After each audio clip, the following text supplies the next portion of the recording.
Welcome back, ladies and gentlemen, to this Garage edition of Season 4. This will be our first Garage edition of Season 4. It's raining outside, and I'm on a schedule, so I gotta pound this baby out. This one's going to be one that I've anticipated quite a bit. Moon hoax evidence. So I've released, half a dozen episodes regarding the moon directly. We talk about it all the time, how NASA faked the missions to the moon. And I mention various facts here and there, and I've pumped up stuff. So this is going to surmise the stuff I've mentioned to date, but it's really going to try to venture off into some areas that not only you'll see on the internet, but areas that I think have not been brought up, at least in any big forum. But I'm not foolish enough to think that someone hasn't covered these issues, so let's just put them all together, and it'll equip you and arm you to be able to have this conversation a little more productively if you're struggling. I'm going to shed some layers there. It's not so freaking hot out or cold out here. So there's a couple, probably dozen ways we could come at the particular evidence of the moon. I think what's important is to go for things, and as we mention them, we have to be very honest with whether or not this particular piece of evidence that we're discussing is strong or weak. Because to hold up every single idea that could or could not prove that we either landed on the moon or it was a hoax, as all even Steven smoking guns, is not good for the movement. So that's why when I try to discuss it with other people, I try to be as dead on as possible about the stuff that I think would prove it one way or another. Now, what's interesting is that you have two defectors of the moon missions that I think is very interesting. Buzz Aldrin being probably the very first one who said, look, this thing is a lemon. It is never going to the moon. It will barely achieve low orbit. Now, things were improved from when he passed away. It was murdered. And a gentleman by the name of Bill Casing, who was really the catalyst behind Bart Sibrel personally doing his two movies, A Funny Thing Happened on the Way to the Moon, and Astronauts Gone Wild. Bill Casing was an employee at NASA at the very tippy top. He was handling all the documentation that kept coming into the organization based on the research that they were doing in various areas of everything, from booster rockets to environmental systems to propulsion systems to everything.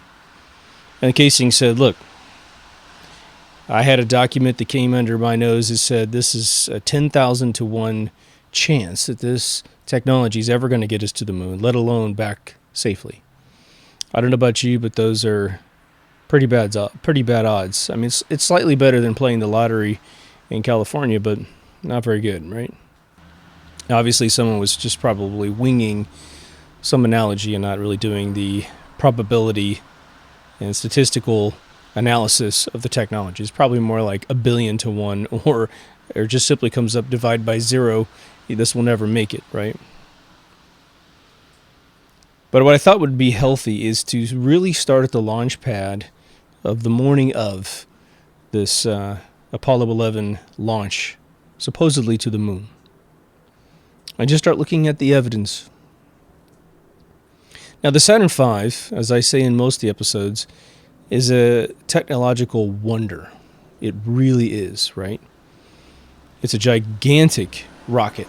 It is, according to my research, it's like one of the biggest rockets we've ever made, if not the biggest, right? Because now we've got better boosters. We don't put so much stuff in it, and we can do more with less, right?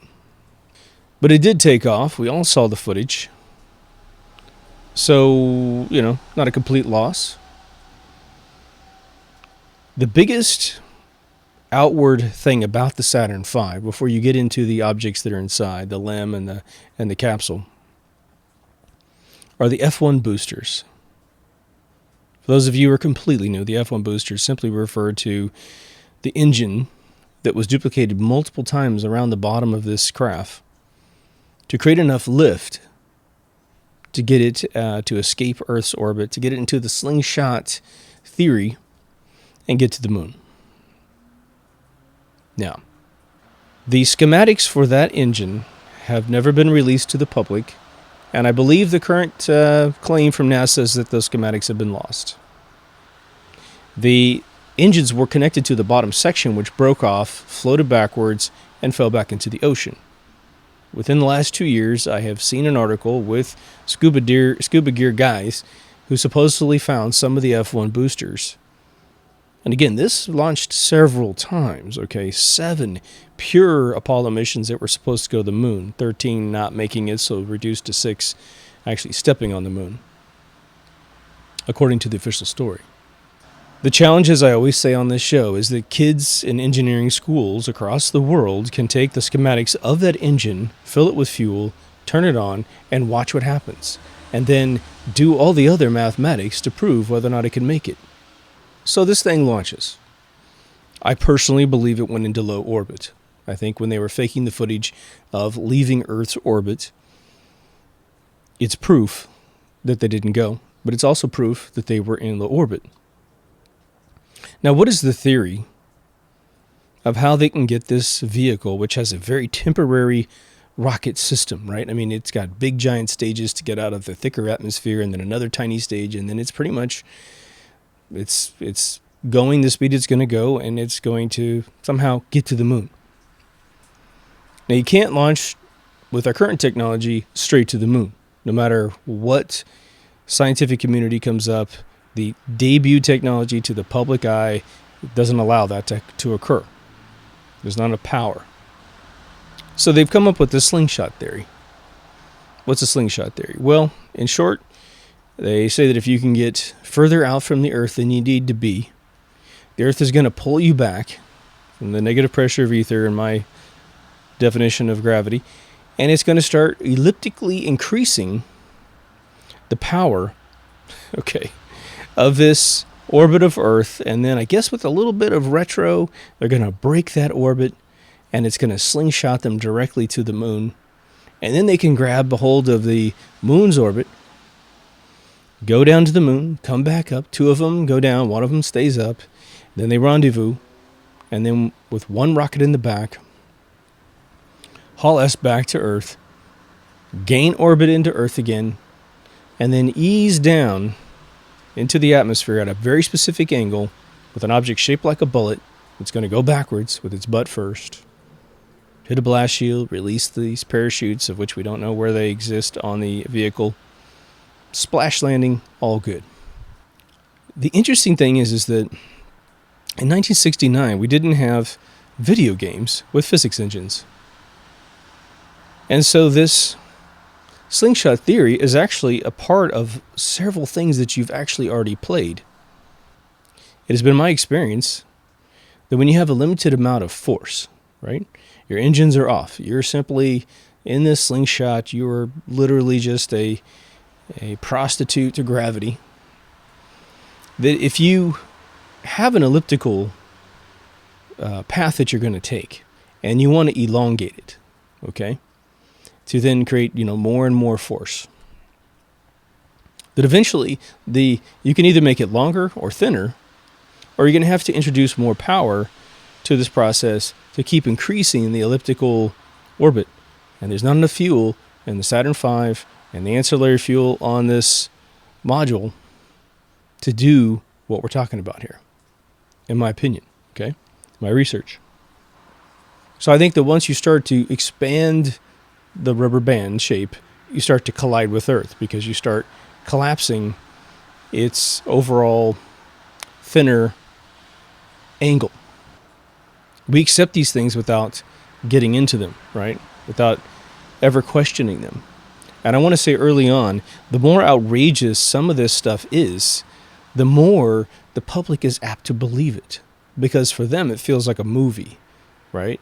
You watch Star Wars, you know it's not real, but you love it because it's not real. And so anytime they introduce some weird shit that they can't explain, then the more outrageous, the better. It feels familiar to them of accepting something that's not real. But what's the first big problem with the moon missions that most of us quote? It's the existence of the invisible Van Allen belts. Now, again, they say it's true.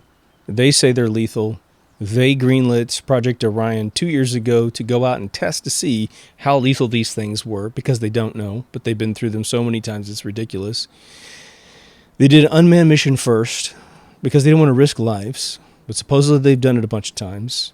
And then they were going to man it, and if they could figure out what's going on. But they got the data back from the first launch, and they canceled the project. And when Bart Sibrel asked them for the data of the radiation levels, they didn't say, oh, it turns out they're not even that radioactive. It's going to be very easy to insulate humans, and that's why we canceled it. No, they said that the data was classified, meaning so goddamn lethal that they can't admit it to the public because that will absolutely undo the moon missions ever happening. Whoopsie. But there are astronauts that have taken the interviews in Bart Sibrel's movie Astronauts Gone Wild, which again, I don't really like that name of that movie, but it's a powerful film. You have astronauts that don't know what the Van Allen belts are right in the middle of an interview. One of them goes, well, I don't know. Well, they obviously didn't hurt us. We went through them. Okay. These radiation belts are supposedly so incredibly powerful that all of the radiation coming off the sun, which is very lethal, okay, bounces off of them. Everything that tries to penetrate Earth's, atmosphere gets burned up by them before it even hits the atmosphere. It's an amazingly powerful force field, and it is created, in my opinion, by the plasma core of Earth leaking out on the spin, and then it goes out and comes back in. The most lethal areas on Earth to experience this would be in the atmosphere above the North Pole and the atmosphere below, above the South Pole, because that is where it is most condensed and has the highest velocity of popping out, and then it spreads out and diffuses and becomes less lethal, and then it compresses at the bottom again. But when artists draw this thing, they draw what? The sort of kind of V-shaped, out point and a V-shaped end point at the bottom.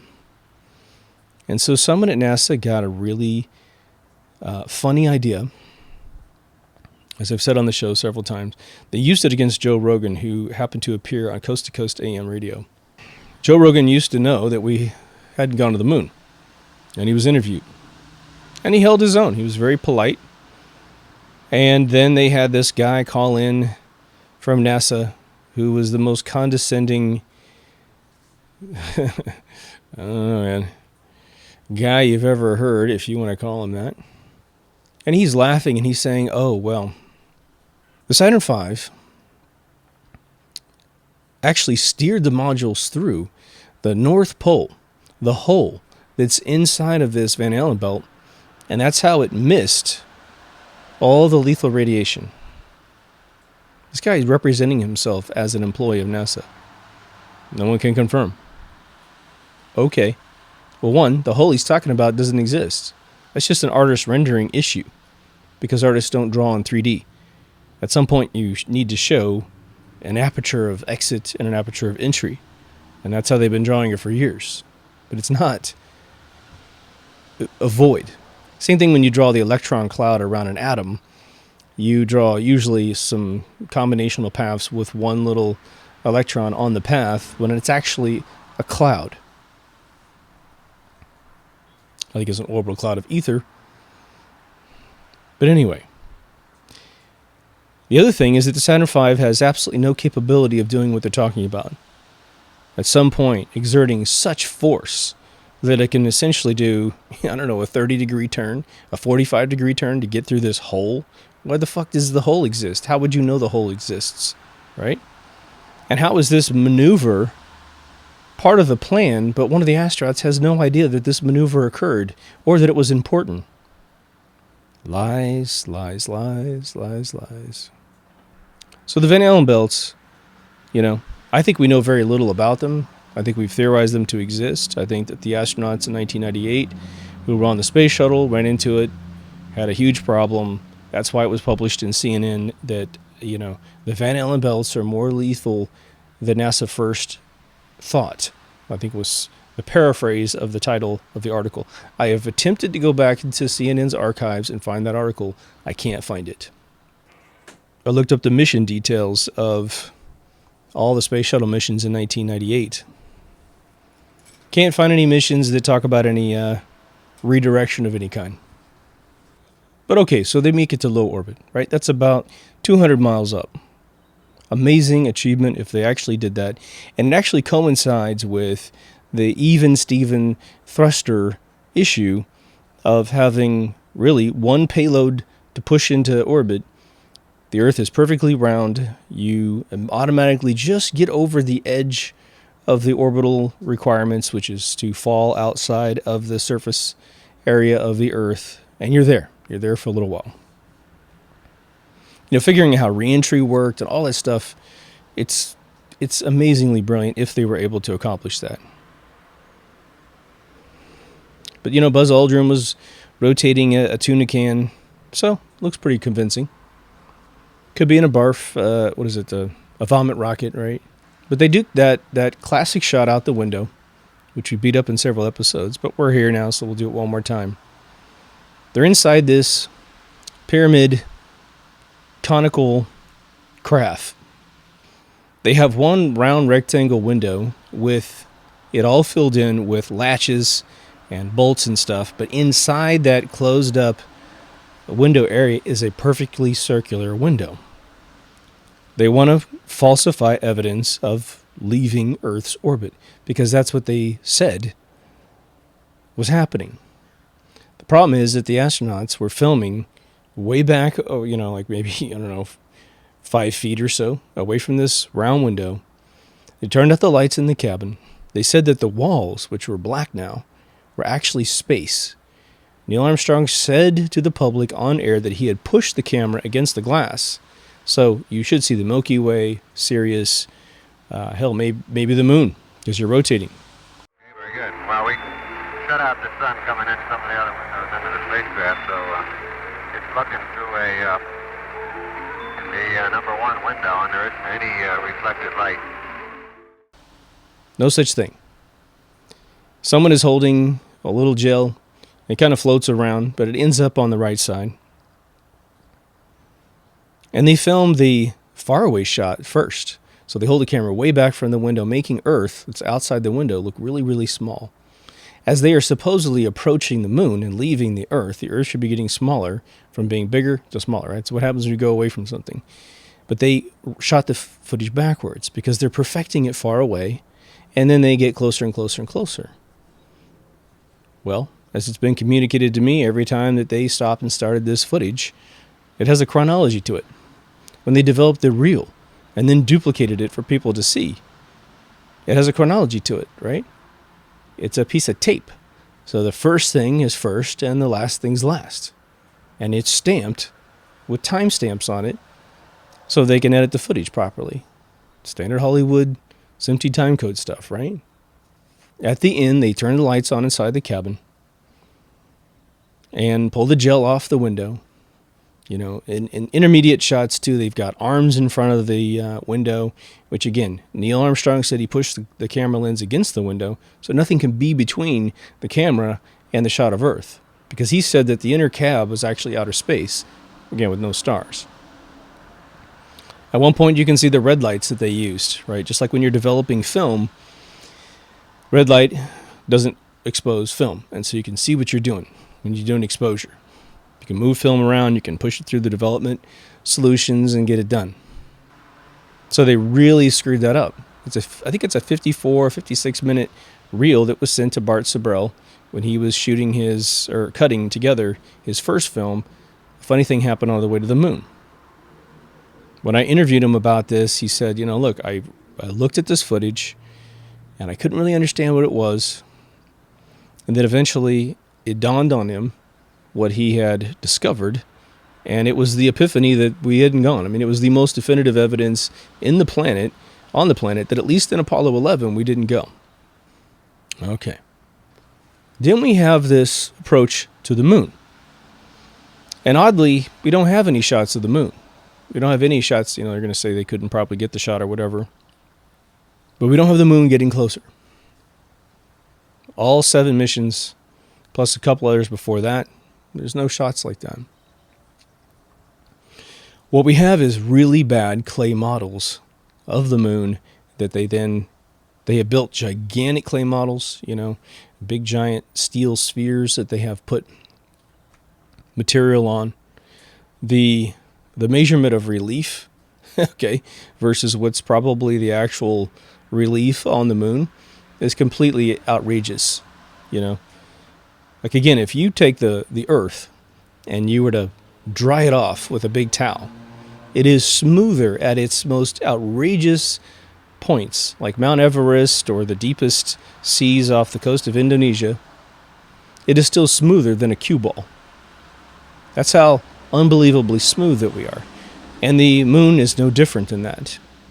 And so when they fly a camera, over these big clay models, they have stacked up so much clay to have the visual effect of a shadow in a really small object that they've blown their cover. You go back and look at that footage of the moon rotating underneath the camera, and it is absolutely laughable. If your kid said, "Hey, Mommy, Daddy, I made a fake moon and I shot some footage," only the youth of your child would insulate you from thinking that this was a really crappy piece of footage that is being tried to be pawned off as a real image of the moon, right? So what's the theory at this point? They have developed 2 vehicles. One is the lunar lander, and it is married to this module, this cone thing, with this big engine on the back, which makes sense. Okay, the size of this thing and behind this cone tip makes complete sense to hide the motor and the fuel and all that good stuff. But the LEM, the lunar module that is going down, is there, attached backwards. And people are starting to realize, now that we've gotten past some of the most basic evidence that's the screwball footage on the surface of the moon, that this thing is the most pathetically designed thing, considering all of the amazing sci-fi designs that have been out for 30, 40 years, and Buck Rogers episodes, and just every sci-fi thing from Star Trek and what have you. I missed a couple things last time I touched on the LEM going down, the lunar module. One, we know that the tests on Earth of this thing retro-landing backwards categorically failed. NASA has never been able to really get this, what the SpaceX people say that they're doing, which is, land backwards. This was a thing that was in a lot of Twilight Zones and old 50s movies of a rocket-shaped, thing coming back down and landing on its fins. Very famous old-school thought process, right? The lunar module has 4 extremely rigid, non-actuated, non-hydraulic legs. And of course, with the temperatures in space being, again, according to them, 280 plus Fahrenheit, 280 negative Fahrenheit, hydraulics don't like that kind of stuff. Ask anyone who's trying to be a trucker or a big earth mover in Canada during winter. It doesn't work real well. So this thing is stiff as a board. And when you see all the tests on Earth, that's one of the biggest problems, is that when it came down, it would hit the ground, and then because it didn't absorb any of the pressure from Earth, it actually would tip over really fast. So we have a bit of an issue here, because we've all seen the footage of this thing coming down to the surface of the moon. I mean, out the window, that shot, because we don't have, obviously a camera on the surface of the moon watching the whole thing, although they'd probably try to fake that today, right? When this thing is coming down, a few things are happening. One, we have this cone that is below the astronauts supposedly living in the environmental area, and it is a 10,000-pound thrust engine with very little fuel, just enough to slow this thing down from landing on the moon. Okay, you look out the window, tons of dust is flying like crazy, right? When we look at the Hasselblad shots, especially of Apollo 11, underneath the lunar lander, well, we've got the sheath to the motor, to the cone that distributes the fire, sitting right there underneath it. It's not burned, and it's not been blown, a few hundred feet away, especially at 1/6 gravity. Just think, if you threw a frisbee at 1/6 gravity, just think how far that thing would go. Same thing with the sheath on the bottom of this motor, but they're trying to complete a scenario in your head without thinking straight.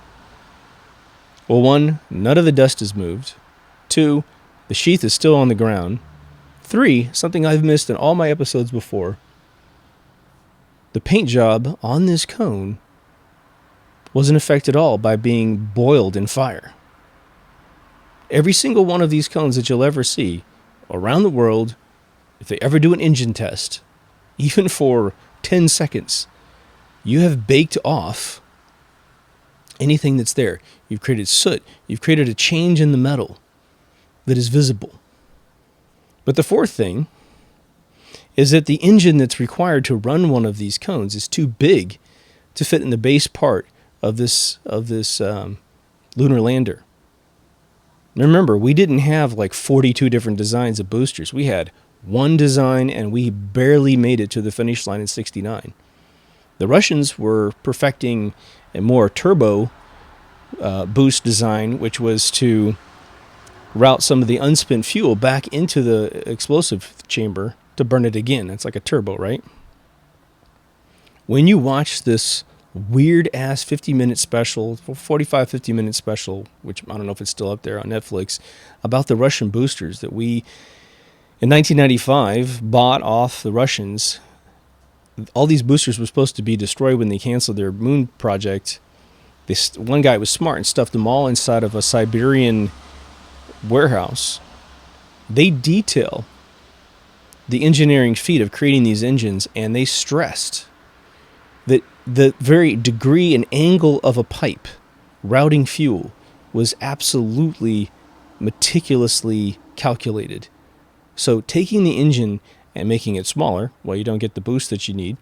2, turning it sideways wouldn't work. And where are you going to get all this fuel? Because you have a ton of crap in the bottom of this lunar lander, right? You're going to put all these rocks in there. The next mission up in the Apollo 12, they took a fucking car up there in the same spot. So where's all this space coming from, right? Well, Hollywood never needs to really make it make sense, do you? Do they, right? But the fifth thing that I've never heard mentioned, and maybe someone's done it, but I haven't heard it, is that, part of it, I should say with the dust that it didn't move, you also don't have dust on the feet, right? So that's part of the equation with that problem of the set, where they've lowered this thing down on a crane to the set. But we have rigid legs with no hydraulics of any kind, and this thing is landing, and one of the listeners told me that it landed approximately 4 miles an hour. Okay. The shockwave of landing at 4 miles an hour is actually pretty intense. There is a contraption out there that teaches you to wear seatbelts in America.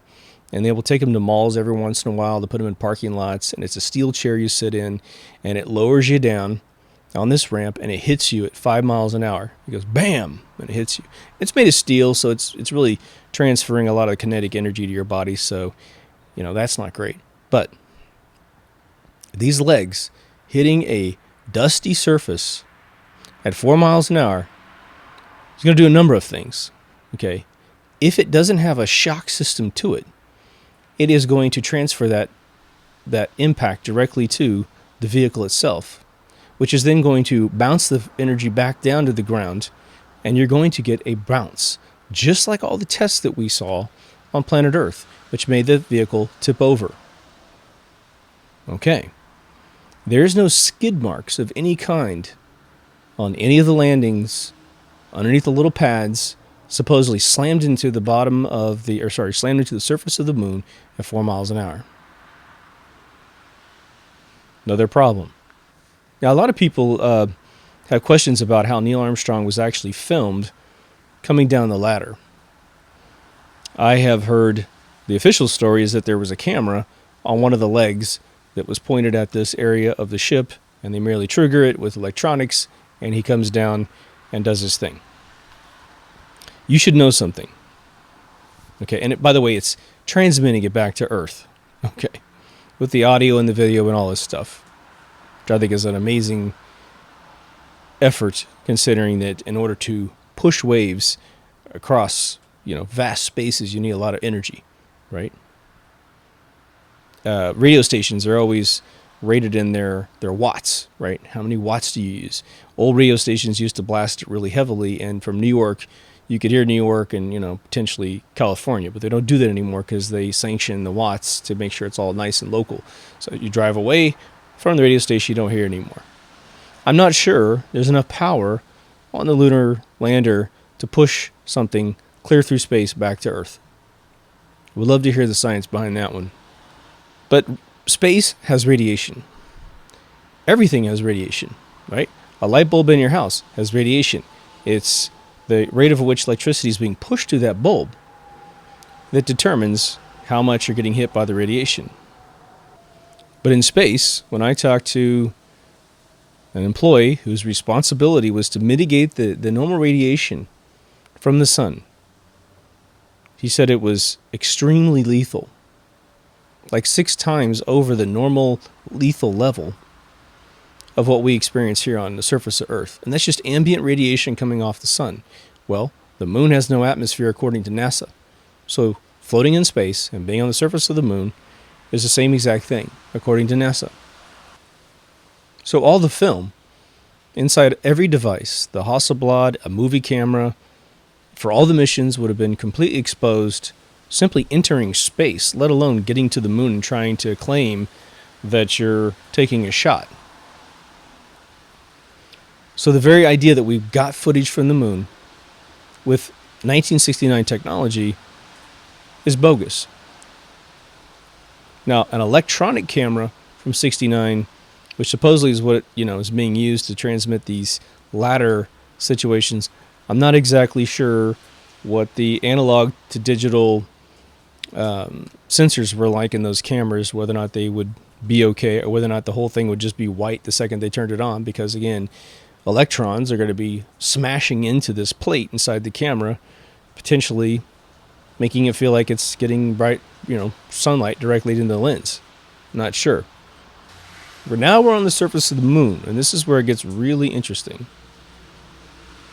One of the things that Bart Sibrel has pushed for years, and he's absolutely correct, is that when you have a light source that's 93 million miles away, and you have several objects in a room, or several objects in a park, go to a park, telephone poles, trees, the urinal, whatever, swing set, all of the shadows are going to be parallel, because you have one light source that's so far away that when you were to draw a line, this is how you do perspective, right? You take the light source, you put a line directly inside the center of the light source. So you take the sun, it's a circle, put a line directly in the middle, and then you draw a line to the object that's in the room. And you cast a shadow by continuing the line behind the object, and that's the angle of which the shadow will arrive, right? So the closer you bring the light source to objects, you're going to get more of a fanned out shadowing. But when it's really far away, everything, it's not, precisely parallel in the eyes of God, but in the eyes of human beings, it's as parallel as it gets. Now, NASA's tried to combat this by suggesting that, okay, well, the surface of the moon has got craters in it, it's got all kinds of different shapes, and, it's hilly, so that's why you're getting shadows that converge or go away from each other, right, depending on how the camera's set up. But the shadows that we're paying attention to are shadows of the legs of the lunar lander, the shadows of the astronauts standing straight up. Without getting into the contour shadows or the rock shadows. Rocks are actually pretty good too, because they're popping up off the surface, right? You can't have a rock over on your left and a rock way over on your right and have two shadows that if you drew them, if you continued the shadows, the lines are going to touch each other. It's not going to happen on the moon. But it will happen in a soundstage where you're using big giant light arrays, a bunch of different light bulbs, creating a big giant single light. And then you've got 5 of them in the room to keep everything beautifully lit. Because How would you do it? Let's say you took a gigantic football field and you push it inside of a soundstage, and you're simulating the sun. Now, the sun is everywhere, right? The sun is going to completely blanket the area where the astronauts are. Well, what kind of light do you bring? How do you light the room? How do you light your big giant living room? You can't do it with one single light, can you? You got to put a bunch of lights. You have lights in the ceiling. You don't like those, you put lamps everywhere. And if you really paid attention to your room, you got converging shadows everywhere because you have multiple light sources.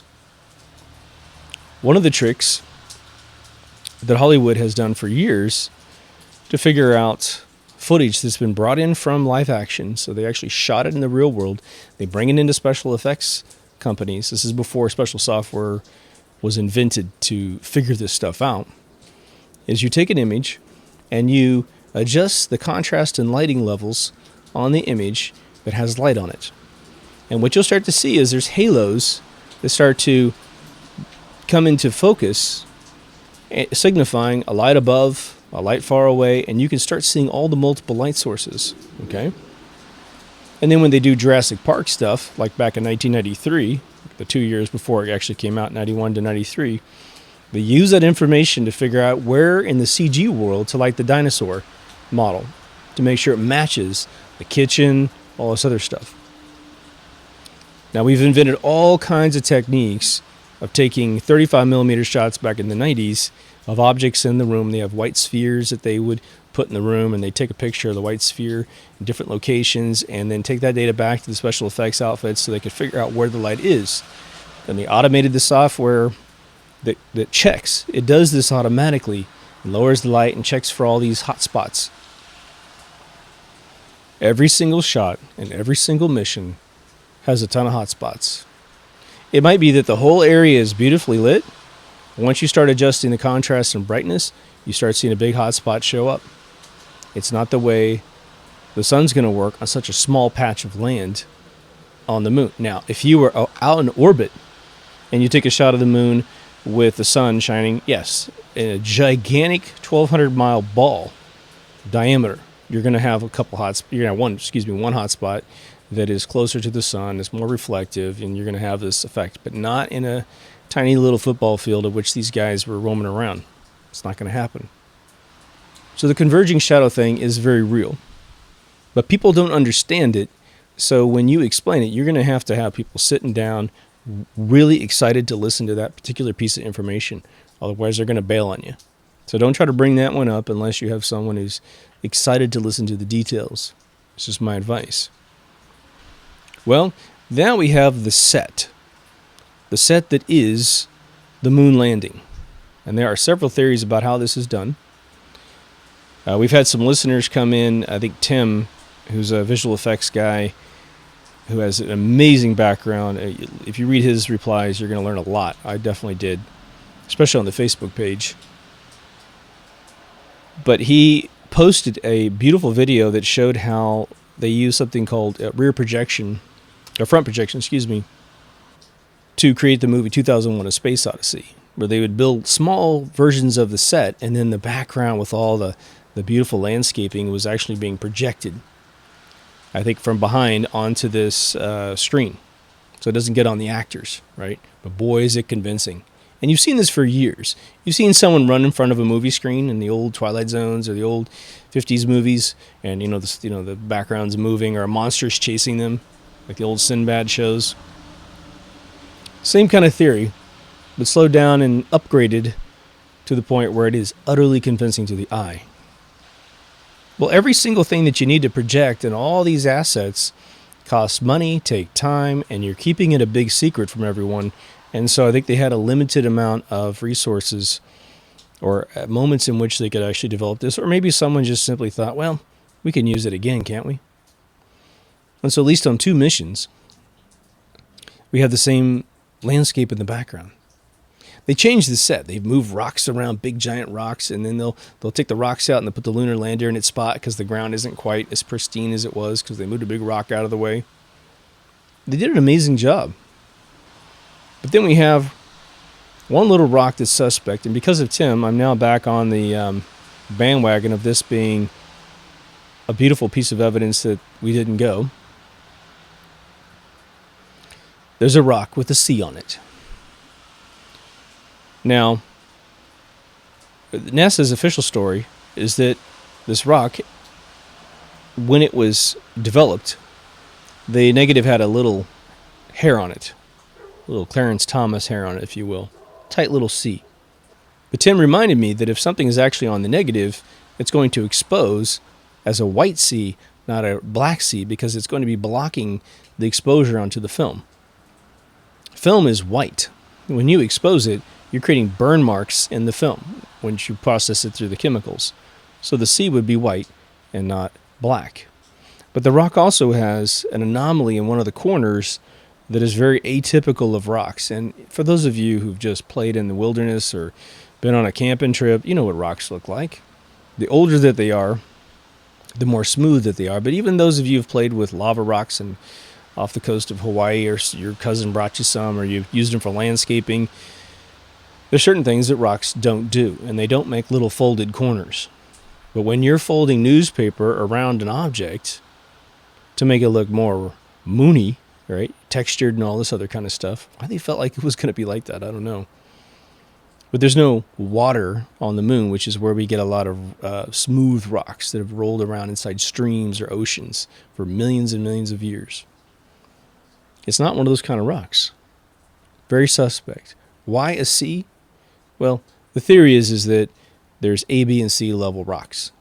Perhaps A is really small and C is really big, or the other way around. But this is a fairly big rock on the set. Again, not a super duper smoking gun, but I think it's actually worth mentioning. Now, the hotspot thing I want to make clear too.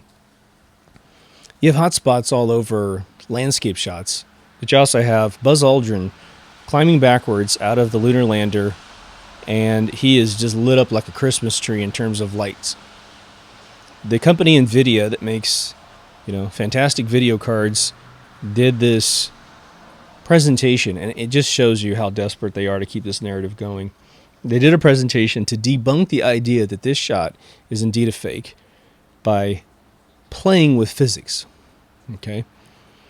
When you make a surface inside of a 3D rendering package, you determine how reflective the surface is. So they reconstructed Buzz Aldrin. They reconstructed, in an astronaut suit, of course. They reconstructed the lunar lander. They reconstructed the surface of the moon where this was. And then they have a single light that's supposedly 93 million miles away, which I'd love to see the software that can pull that shit off. And then they turned it on, and he had this massive reflection off the rear of his shoe. But the rear of his shoe is not very reflective to begin with. So to get a big hot spot on the rear of the shoe, you're talking about a lot of light. So for people in Hollywood that, again, I've presented these shots to, I said, just give me your opinion, man. I'm not trying to tell you it's one way or the other. Just give me your opinion. They just, one of my friends who is absolutely a god at visual effects looked at this thing and he goes, well, Jesus, I can see 5 light sources right now. Here, and here. This is bullshit. This is completely fake. He goes, I never even thought about it. He goes, I don't really care. But he goes, yeah, this is fake. So I guess we didn't go? Maybe. You're the expert. And he said, yeah. End of discussion. This is a guy that'll spend 3 months working on 5 seconds worth of footage. And I'm not joking. He has statues, okay? What other things happened on the moon that are really suspect? Well, there's the flag pounding, which was mysteriously left out of the last movie. Was it First Man or whatever it is? Every mission that made it to the moon, which is 6, put an American flag into the ground. Sort of the maritime law thing. We own this land. Be a hell of a thing to get up there and not see them, right? But the flag was flopping in the wind in several of the shots. They got a little bit more control over it as they moved on, but a lot after they realized this was a gigantic problem, they stopped broadcasting it in such a complete form. Now, the official story from NASA about the flag is that, which it just gets more fucking absurd every time I tell a story. In the case of Apollo 11, Buzz accidentally hit the flagpole with his foot, which created a transverse wave of energy that goes up and transfers into fabric and starts kicking the flag all over the place. There's a few problems with that, but the easiest one is the physics of that. The physics don't work in that, right? Like I said, for those of you who have ever whipped a bedspread on your bed, you know that transverse waves don't travel through fabric at all very well. You know, you have to really whip the shit out of that thing just to get the wave to hit the other side of the bed. We're talking about bumping it with your foot. Infinitesimal. Even at 1/6 gravity, it ain't going to do shit. But the other problem for NASA in that claim is that we've got full body shots of this flag just flapping around, completely following the physics of wind, and no one's hitting the pole. You can see it with your own eyes. So again, NASA wants to lie to your face over and over and over again. Insults your basic intelligence as a human being. Hey, you don't need a physics degree to know that a bedspread doesn't transfer energy that well. Why was there wind? There's wind because the actors inside of these costumes, these astronaut costumes, are not Buzz Aldrin, they're not Neil Armstrong or any of the other astronauts.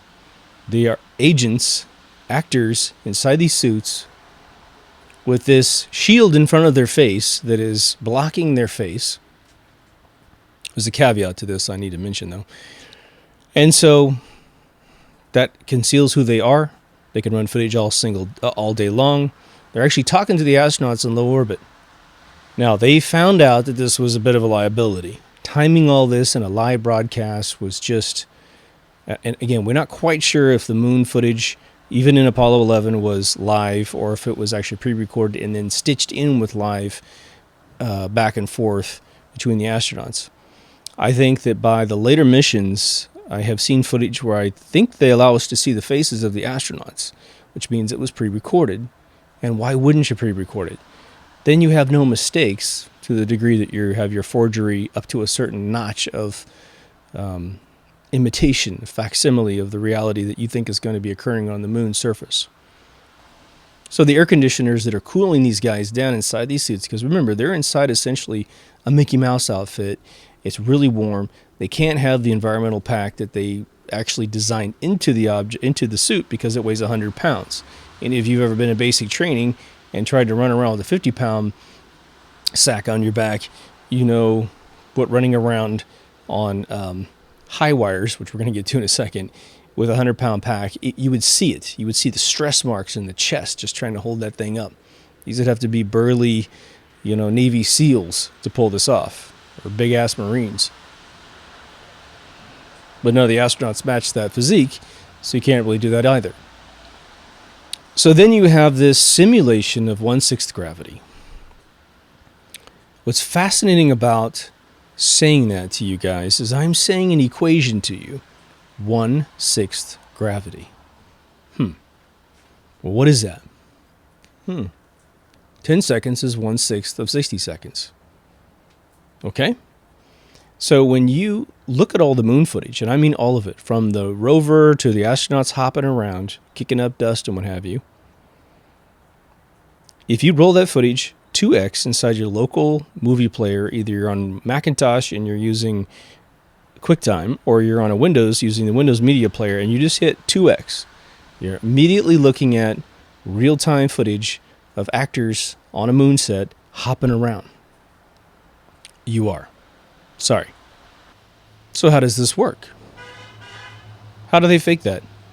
Well, if you pay attention to all the shots on the moon, there's no stars. Now, there's been what's really funny is there's a whole new sect of cosmologists, which these are people that determine how the universe works, right? And they have determined that you can't see stars unless you have an atmosphere to bounce the starlight off of, okay? So if you have a camera that's taking a photograph of something and there's no atmosphere between the actual light and the actual receiver, whether it be film or some, what's it called, LCD or whatever it is, the analog to digital converter, you're not going to see stars. NASA doesn't subscribe to this. That's the most recent cutting-edge cosmology in the world. So we have to stick NASA with their own science. We should be able to see those stars if we adjust our camera properly. They say you can't see them because the aperture of the camera is so tight that when a little tiny bit of starlight comes in, it doesn't register on the film. Now again, go look up the lumens of the star Sirius, and then go look up the lumens of the moon. Sirius is extremely bright. Brightest star out there, right? You might see that. There's also Venus, Mars, Jupiter, and all this other stuff in the background that should punch through on the lumen scale. But if nothing else, you've got the Milky Way. And the Milky Way as a combined tapestry in space should at least show up in one or two of the shots. The other one is that why not adjust the camera once to get this composite shot of the two, right? They never did that. But why did they need no stars in space? Well, for several reasons. One of the biggest reasons was they're hiding the cable that is going between the astronaut, the actor on stage, and the guy who's probably doing it by hand in the background. Okay? Very planned maneuvers. I'm sure they practiced their ass off, right? Now, I saw David Copperfield in the Flint Center in Cupertino, California, I think about 1992 or 3. And his thing was he had this flying routine. We all knew he was on wires, of course. He has a beautiful black curtain in the background with all these sparkling, like amazingly sparkly sequences sewn into the curtain. And so they're flickering on and off. And so as the wire's going in front of these stars, these things that have been sewn into the fabric, it's flickering anyway because it's constantly moving. So this illusion worked perfectly. But now if he were to do this in a controlled lighting setting with a full black background with black wires, the only thing that we would ever see is if he were to get his hands behind the wires, we would see the obstruction. Of course, he's flying in a very carefully orchestrated way. It was beautiful. It was amazing. Well, that's sort of what they had done on the moon set. And this technique of flying on wires or fly-by-wire on a stage had been done for over 100 years before that. So it's not a technique you have to perfect.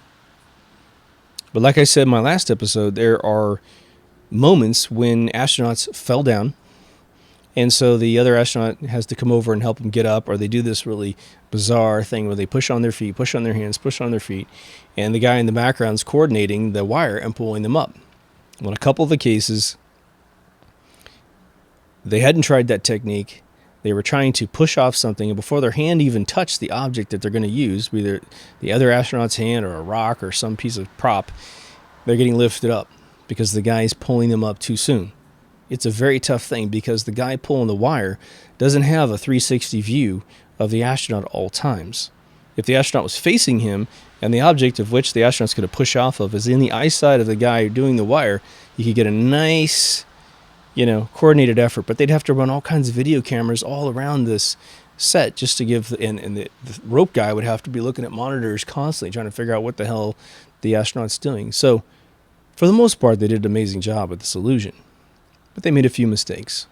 But running the camera at 48 frames per second and then running it back at 24 frames per second, which is the average frame rate of a movie in 1969, was perfect. It slowed everything down. It slowed down the dust falling off their feet, etc.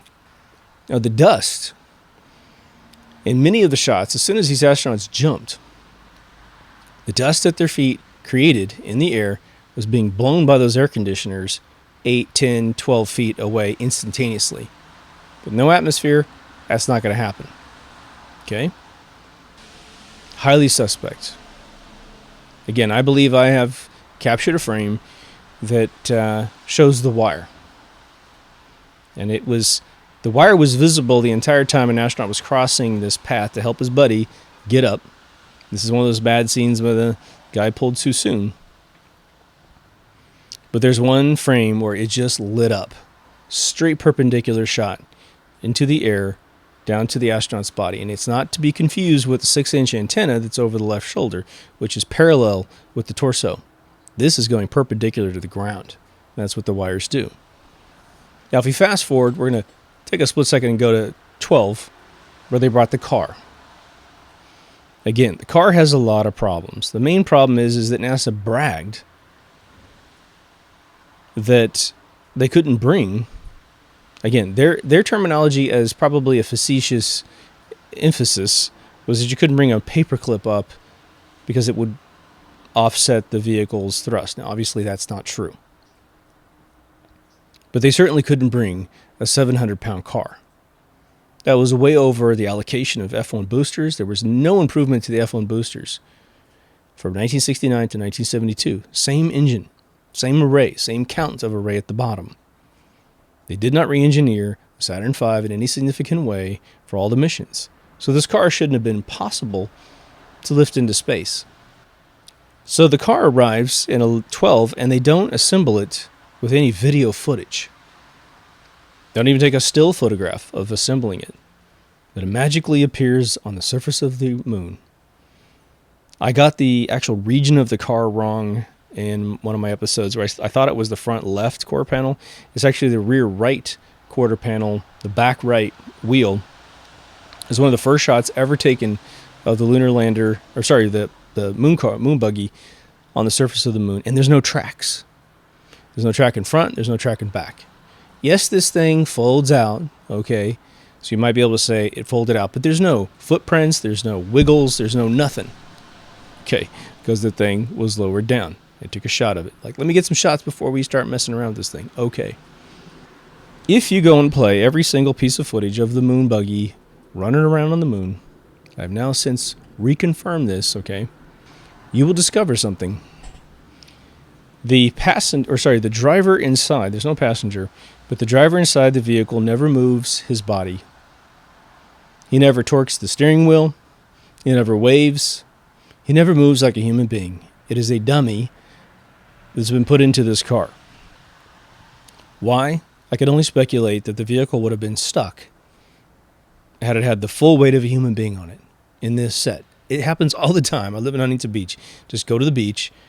If you go over every weekend in the summertime, somebody gets a vehicle stuck, their car's stuck, even the lifeguards will get stuck sometimes. It just happens. They wanted to avoid that problem.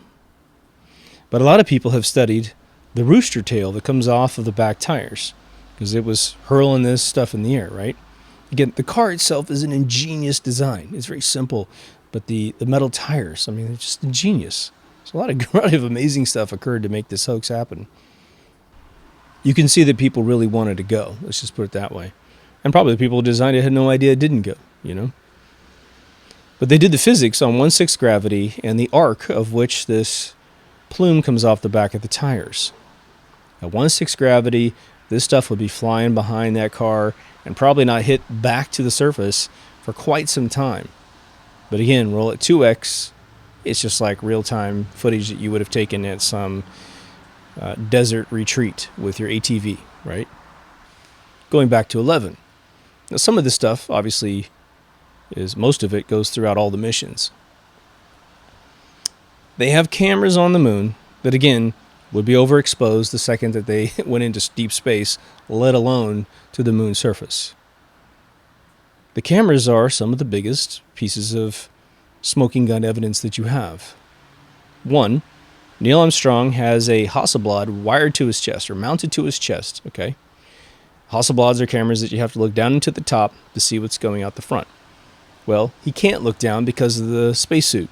It won't let him look down. He's got a chin thing against an actor on a set. But even if he was really there, he couldn't look down and in.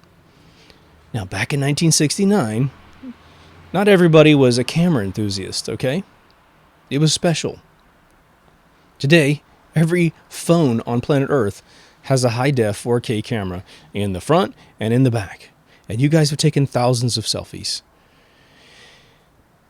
Now, without a visual preview of what you're taking a picture of, how good are your shots going to be? How do you do a selfie? Well, you point the camera at yourself, you hold it up, and you're looking, you see all these shots, of these people. It's like this, the vain composite of people taking pictures of themselves. Okay, well, we all do it, and it's hard. That's why we have to get it right.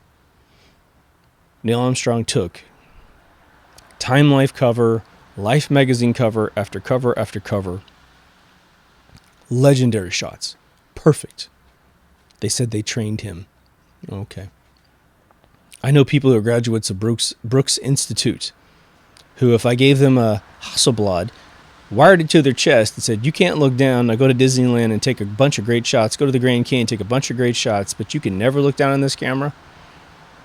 Even with a PhD from Brooks, you ain't coming back with a full roll of anything but crap, okay?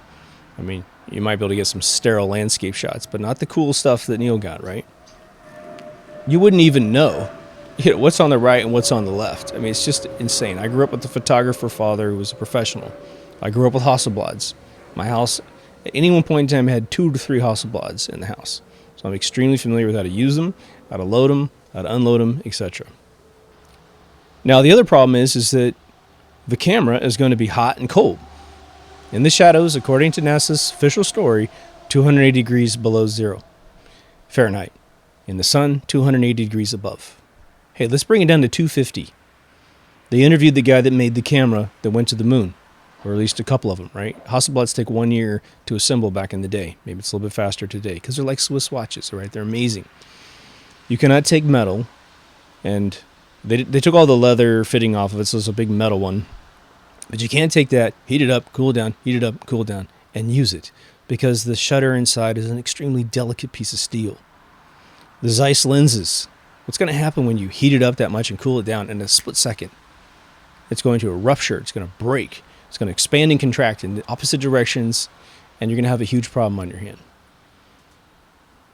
The other thing, too, is that I don't know if they account for this, but if there was any moisture at all in the atmosphere inside the camera, you're going to have huge issues. One, you'd see the stars, but two, that's going to do condensation most likely because that heat and that cold is going to transfer directly into the camera through at least the Zeiss lens, at least from that side of the camera, right? But there was also a video camera, wasn't there? Video camera pretty much on every single mission. All right. Well, on Apollo 11, we have a very interesting thing that goes on. When they're faking the footage of Earth going away through this aperture window, this round window, I should say, it's a beautiful color camera, isn't it? Beautiful. When they film Neil Armstrong coming down the ladder, what do we have? We have the grainiest, crappiest piece of footage you've ever seen in your life. Like I showed you in one of the previous videos, they broadcast it on a wall inside Houston Control, and you had to film it on a wall. It's like a screen. It was horrible. You weren't allowed to have the original feed because that would expose an earth-to-earth transmission. You could study the signal strength. You could study all kinds of stuff. So they're creating the crappiest footage they possibly can in case anything goes wrong. It's my assumption, right? But why didn't Buzz, at least out the door, shoot another angle with this beautiful color camera? I suppose they left it up in the module up there, right? Most important moment in the history of man besides discovering fire and the wheel, and we're not shooting that thing in the best color we can possibly find. I call bogus bullshit on that. But that's not the biggest smoking gun. One of the best smoking guns you could ever mention to anyone with half a brain is that with this video camera, you are missing a shot from 6 successful missions. It would be the first shot. Without being told by NASA, you would take this shot. I don't care if it wasn't on the list. You would point the video camera while it's running, okay? You'd film the lunar lander, you'd film your buddy, whoever that is, and you would point the camera at Earth, right? You'd point the camera at Earth and say, holy shit, there's our planet. Did they ever do that? No. Why didn't they do that? Because they're in a set, people, and they can't fake it. The amount of effort it would take to fake that shot. One, you have to have a shot of the Earth from space already developed in Earth's possession to then blow it up and light it somehow, right? So it's just going to look like a real Earth. But they never attempted it once because it was a technical impossibility for them to do so. Run and tell your mom about that. Now, there are other missions to the moon where they've shot a lot of shots of solar panels. And There's a couple videos about this, but the solar panels are what? They're sort of reflective glass enclosed membranes that will take sunlight and use the force of sunlight to metabolize up electromagnetic waves that turn into electricity so they can charge things on the moon's surface. Brilliant idea. We would do that if we went there. But the other problem is it's really reflective at certain angles. And there's a couple of images that were released before they really thought it through, and it's reflecting the lit set in the other direction.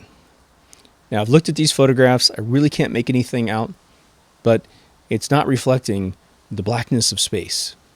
Now, if they're up next to a mountain or a big rock, it might explain something. But in future versions of that footage, of those images, someone has gone out and blacked out the actual reflection to make sure that that doesn't come up in any conversations, right? One of the other areas of contention, which was raised by, I believe, a nephew of one of the astronauts, were the doors to the lunar lander. The measurements have never been taken, but I believe that he was able to get a hold of the original schematics, which say that the doors are approximately 2 feet or a little bit less than 2 feet in diameter. And just so that you understand, your average hallway is about 3 feet wide. Okay. Now, you and I could definitely crawl through a 2-foot door. Now, my shoulder to shoulder, I'm not a gigantic, 6'5" guy. That's probably about 2 feet. Okay. Now, imagine I put on an astronaut outfit that is inflated. So I'm much bigger than I am. I'm probably gaining at least 3 inches on both sides. Probably 2.5 to 3 inches at least, right? Could have all kinds of padding and shielding and all this other stuff to fend off radiation, hot and cold, right? But they figured out that you can't get through these doors fully inflated inside one of these suits. And there's never been any footage ever, not even a picture of anyone coming out of the actual door itself, the hole that is the door. This nephew went to a museum with an escort because he's a nephew of a famous astronaut. He doesn't quite say that what he's doing, so they're just like doopy-doop, but they're kind of suspect. This guy, chaperoning him around, is looking at him a little bit funny. There's a video of this, not of all of the looks and stuff, but there's an exact replica. I believe this is in Florida. And he says, do you mind if I get closer to it and get on top of it? And because there's a ladder right there, mind if I just measure the door at the top? And the guy shuts the whole escorting situation down and says, I think it's time for you to leave. So I think the guy walked away and the guy actually got some measurements. I'm not quite sure, but it proves the point. They couldn't fit through these doors fully inflated. Now, there's a famous shot of Buzz Aldrin taken by Neil Armstrong with his hand. It's the most famous shot you've ever seen. He's got his hand and his arm bent. And they took the shot. Buzz has got this is an actor. It's not Buzz, but, whoever's in this thing's got the gold-plated glass reflecting the beautiful environment, plus Neil taking the shot, supposedly. And there's two big things with this particular shot. There's a light sourcing thing as well, which is a third factor to it. A lot of people believe that he wouldn't be able to bend his elbow, as acutely as it is in the shot, due to the inflation of the suit. I don't know anything about whether or not that's possible or not. I would imagine they wouldn't make the suit so tight that you couldn't bend your arms, like a C-3PO problem, little John McCain problem. Don't know. But the other one is that some people think that the reflection in the glass, the reflective but gold-plated glass shows an arm that's not as bent, that it's actually further out in the shot, as if they composited the glass after they do the actual shot.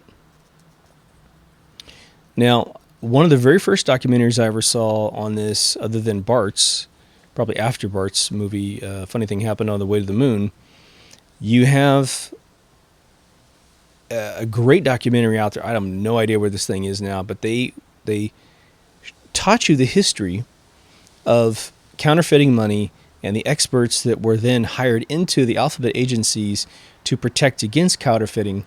But their major skill set is microscopically splicing negatives together to create composites. If any of you have ever seen the bogus shot of Lee Harvey Oswald standing in his backyard with a fucking newspaper in one hand, I shot Kennedy, or I'm going to shoot Kennedy, and his rifle in the other hand, and the shadow under his neck is different than the shadows on his face, they've composited a head on top of this body. Pretty smoking gun proof there that shot is at least a forgery.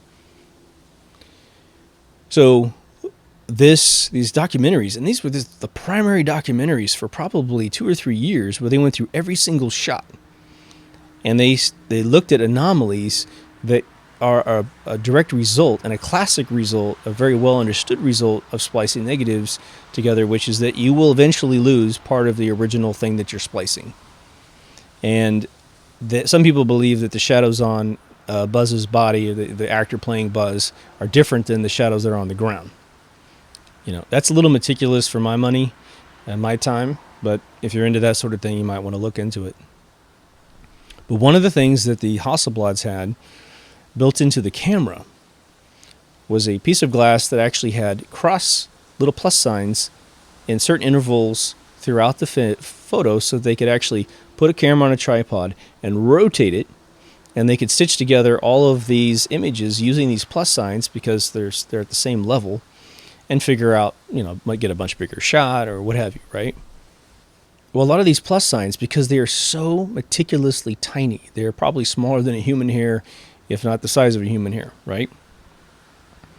When they were slicing these things, according to the theory, they just, every once in a while didn't get the full plus sign in there, and it was a lot of the shots that actually have the moon buggy in the foreground and some stuff in the background, they're losing some of the plus sign legs. Okay, it's just a matter of, skill sets. Now, NASA's big claim is that particular part of the plus sign was overexposed. The only problem with that theory of overexposing the plus sign is that this is inside the camera. It's a sheet of glass with the plus signs, and then the film is pressed up against the glass with basically a shutter between it, or in front of it. I'm not quite sure exactly where it goes, but it's extremely close. We're talking microns away from the actual film. So how light does bend, because it's a wave of verbal reaction, it can wiggle around things, but I'm not sure if the frequency is so, if it's that far apart to actually wiggle around. If that's the case, then all these plus signs should have disappeared the second they took a shot. You don't have light behaving one way for the bottom part of a plus sign and not for the top and the sides. If that particular part of the film was overexposing, then the whole plus sign is going to disappear. But you're probably going to also have damage to the actual exposure of the film that you're never going to recover from. Like when you overexpose shots in your camera, you have a big hot spot on your forehead. You'll never get that part of the forehead back. The information has been lost forever because you overexposed it, right? Now, the moon rocks are another point of contingency. What's the theory? You go up there, you have a big space in the bottom of your lunar lander to put rocks. I believe they said that the total amount of rocks that they brought back was somewhere around 600 pounds with all the missions together. And again, it's not part of the Saturn V's problem of launching because the compartment's empty. So falling back to Earth with this, a few rocks, about 100 pounds worth of rocks in each one of the landings shouldn't be a big deal. If you had the Chrysler with you, the car, you pull it out, there's your chamber to put your rocks in. It's actually not really true because the car is in the bottom. You have to take the rocks out of the top. The theory behind the rocks is the following. If you have an object not from Earth, we can study its vibrational frequencies and determine it's not an object from this planet because everything on this planet has one frequency and everything from somewhere else has a different frequency. Well, there were a lot of missions all over the world prior to 1969 by NASA. A lot of it was, we're looking for the most hostile conditions that would match what we believe the moon to look like. I'm sure that took place too. But what do deserts have, and what do giant plains of snow have? They've undisturbed Earth. And when you're out there in undisturbed Earth, you might walk into a desert outside of Vegas that no human being has walked on for 100 years. It would have been the settlers that came out here, or the Native Americans. I'm talking technically every square foot in the desert, right? But there are clubs that go out in the desert and they find meteor rocks, usually pure iron. We'll have little residuals of other things, but mostly pure iron. And they sell them. Go look it up. It's all over the place. The Egyptians, they determined, because a lot of people think Egyptians are from outer space, and when they started looking at the bombing tools of the Egyptians, they said, oh my God, these things are outer planetary frequencies. They were from space. But they also realized that all these tools, a lot of them are pure iron. So someone put two and two together and said, you know what they probably did? They went out in the desert and found these rocks, thought they were bizarre, melted them down, felt like that, learned that they were very pliable and strong, and so they were making things out of meteorites in the deserts of Africa. Seems plausible. But when NASA needed to come up with a bunch of rocks that will register as being not of this Earth, they take all their expeditions to Antarctica, to the North Pole, to Iceland, Greenland, what have you, and they pick up these rocks, buy them off people, and hand them in as space rocks. There's a big kicker to all this in the end, of course. Now, NASA accidentally donated a rock that turned out to be petrified wood. NASA has later said that it was just a misclassification. Someone labeled something wrong. Yeah, because one, NASA collects lots of petrified wood, and two, they keep it right next to moon rocks, right? Complete and utter bullshit, okay? Don't buy that for any split second. It's just as bad as the metric to standard conversion of the 1998 probe that crashed into the surface of Mars. Just an excuse because the photos to fake that mission weren't ready. Just that simple. An ISO 9000 or above manufacturing facility / methodology does not make a mistake between metric and standard, and there's no way that you do a mission test and not find that bug really quickly, okay? Now, like I said, just to recap real quickly, they did reuse sets at least twice. They had the same mountains in the background, and all they did was they rearranged the stuff on the surface. There's a lot of meticulous versions of this, but that's the very best one where you can see the same mountainscape in the background. NASA's cover story is that, those mountains are way, way out there in the distance, and they're so far out in the distance, it's like being in eastern Kansas looking at the Rocky Mountains, and then maybe you're in the southern Colorado seeing the same mountains, and they're going to look exactly the same from the same angle. Complete and utter horse crap, right? You know that's not true. They were saving money. And hell, the population bought it. So, again, the population bought all this stuff. They wanted to believe, and those, a lot of people that still want to believe. Some people believe and they don't care, and once you present this to them, they're like, oh yeah, I guess we didn't go. All right, whatever. What's on TV, But now the thing has to leave. These guys have to get home. The top part of the lunar lander, the limb, is going to pop off and go back up and rendezvous with a module that's going around the moon.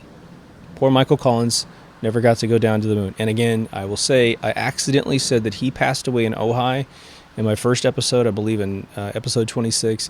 He is still alive and well. It is the astronaut whose name escapes me who died in Ojai. It was coming up on the 40th anniversary of the moon landing, and there was a rumor that he was going to blow the whistle, that he had told his friends he's going to blow the whistle, not realizing he was under heavy surveillance, and he died in a motorcycle accident. Shame on me for not knowing his name. Now, the Apollo 11 takeoff back to the lunar orbit was not filmed. That was a later one that you see the big blast underneath it. These particles come off and this thing pops up and the camera tracks it up, right? Now, the idea is, how did that camera track up? Well, who was operating the camera? Well, I'm going to go with whatever theory they want to go with remote controlling that thing, timing it. It's just like taking a camera and setting the timer and running up with your family, getting in your own shot, right? I think they could have figured that out. I don't think that's a smoking gun. I wouldn't recommend telling anyone that one. As I understand it, it's just an explosive that's going off underneath this thing. That's their theory, to blow it up into outer space. But if you really think about it, okay, You have a 1,200-mile diameter ball. It is not a lightweight thing. It does have 1/6 gravity of Earth, and that means that a 60-pound child's still going to weigh 10 pounds. Well, if I take 10 pounds right now and drop it, it's going to hit the floor pretty damn hard, right? Let's take an adult, 2 adults, a bunch of crap, 100 pounds of rock, I don't know, 500 or 600 pounds of the vehicle around you, maybe a ton around you, half a ton. It's not an incidental amount of explosion that has to go off underneath this thing to jettison it so far into space that it goes into orbit and rendezvous with no problem falling back down to Earth. And it is not going in a orbital path like most of our rockets. This is actually, technically speaking, going straight up into the air, right? That entire maneuver is the most hocus-pocus bunch of bullshit you've ever heard in your life, and it is one of the biggest smoking guns. But the unfortunate thing is your average citizen doesn't know enough about physics to see it for the fraud that it is, and so they get to lie to everyone else. Now, before we do the rendezvous, I need to track back here. 1, if the heliocentric model is true and the Earth or the Moon is a ball, duplicating these 2 sets in my previous example doesn't work because those mountains would have been way over the edge, okay? Especially from 2 different angles. It would have been 2 different sets completely on such a small surface. But the other one that you'll have thrown in your face a lot is this mirror that was left behind, okay? Now, for those of you who aren't big enthusiasts, you might be like, mirror? What the hell is the mirror all about? The mirror was to be the sort of the pinnacle achievement of us measuring the distance between us and other bodies in space. If you look at Pythagoras' theorem, if you have so many sides of a triangle, you can start triangulating how far away things are, especially with the angles and what have you. And so the idea was if we can shoot a laser at the moon and get it to bounce back, and then we study the angle of which we're looking at the thing in space, we could somehow triangulate generally how far things are with redshift and all kinds of things. I ran into a very detailed article online that talked about the fact that we had been bouncing light off of the moon in laser form prior to 1969. It takes a really long time to find the place that bounces back. Everyone's looking for the same place because it's one of the few places that actually does it. Today, you have agencies that are talking about advertising on the moon's surface by projecting massive lasers at the moon, and then you'd see an advertisement on the moon. Let's hope they don't do that, right? It's already bad enough everything else has got a sponsorship on it. So for me, the mirror doesn't exist. It never has existed, and that experiments worked before the mirror ever happened to be there. Now, if you think about the idea of this mirror, okay, again, if you have a crater-like surface that's all reflective white, you should be able to get that beam to come back to you pretty quickly. I mean, it supposedly takes universities weeks and weeks and months to find the spot that bounces back. Okay. But you have a mirror on the surface of the moon that's rotating around Earth. We're spinning. It's spinning. And even though we do see the same side of the moon, it still waxes and wanes, doesn't it? The idea that you can hit this thing and bring it back from a mirror, you're increasing the difficulty of the reflection algorithm by trying to hit a stationary mirror object as opposed to a gigantic flat spot of the moon and just simply having the light bounce back. Again, if they can advertise on the moon's surface, it's the same exact thing. If my eyeballs can see laser on the moon's surface, well, then I've already got the triangulation I need. Where's the laser at? Oh, it's in Tokyo. Okay, great. So I'm on the Pacific coast here. I'm looking at the moon. My distance to Tokyo, back up to that light, back to my eye, I've got a triangle. I'm good to go, right? Tokyo certainly could do it, right? New York, LA, whatever. It's a flimsy piece of evidence that this thing's happening. But now you have this maneuver. The limb is coming back up to the lunar module up there. This capsule thing. 1, it doesn't have enough thrust to pull this off, people. It simply doesn't. Okay? 2, even though they push this limb out in the orbit of Earth and play with it in previous missions and make sure it moves around a little bit, the trajectory coming up from the Earth and rendezvousing with this unit is never recreatable, especially from the moon. So that is one of the most suspect pieces of the mission that has the highest level of volatility, meaning things could go wrong. You realize, I don't know, do you realize, if this thing were to miss that module, bounce off of it, never lock on, those guys are lost in space forever. And 6 out of 6 times, it worked perfectly. Right. You just go look at all of NASA's failures with first-time things. It's catastrophic.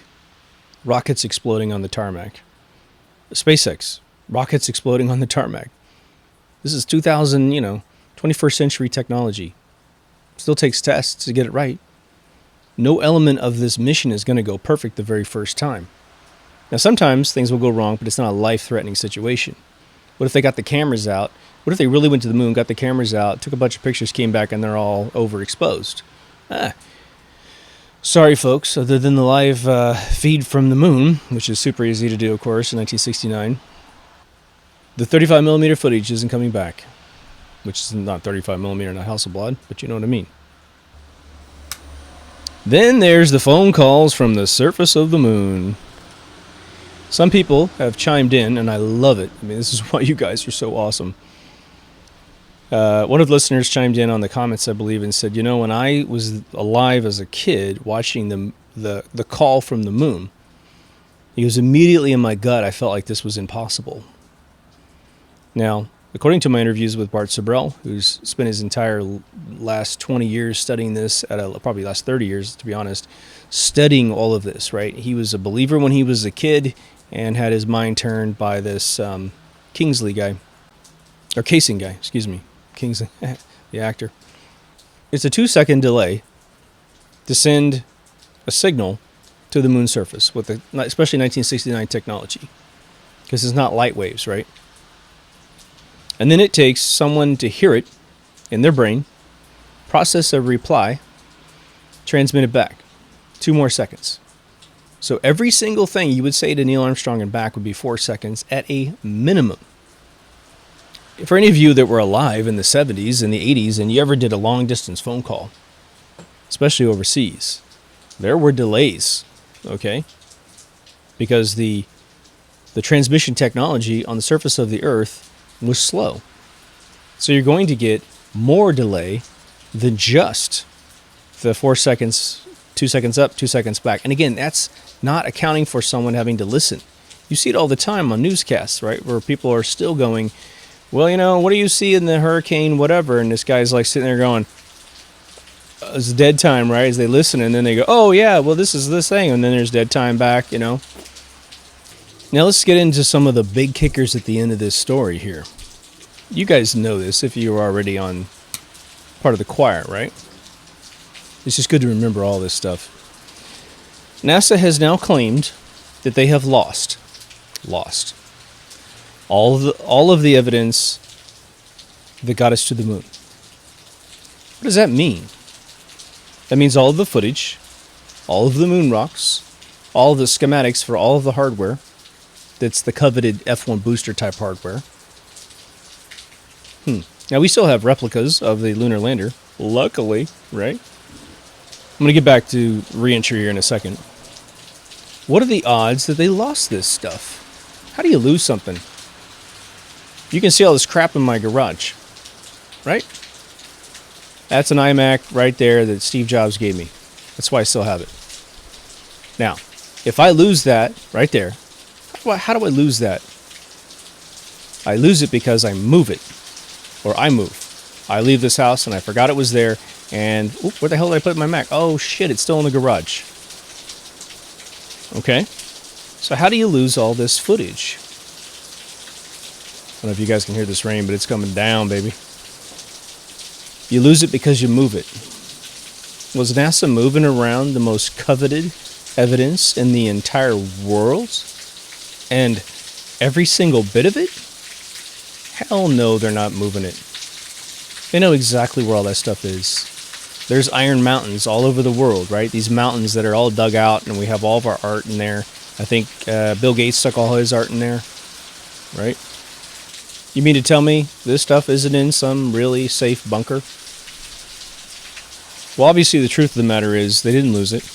They still have it.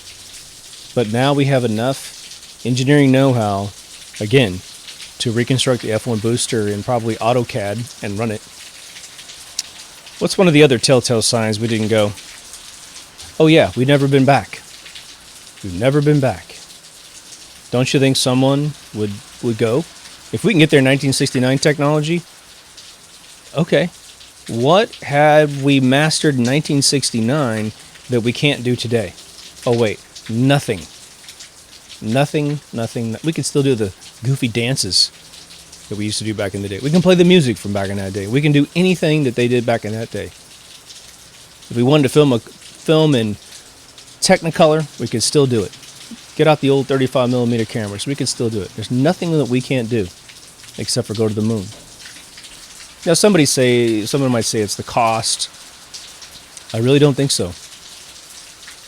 You mean to tell me we can take a rover to Mars, a fuckload further away than the moon, safely, but we can't take a person a fraction of that distance, an infinitesimal fraction of a fraction of the distance, when the rover weighs probably 4 times as much as a human being?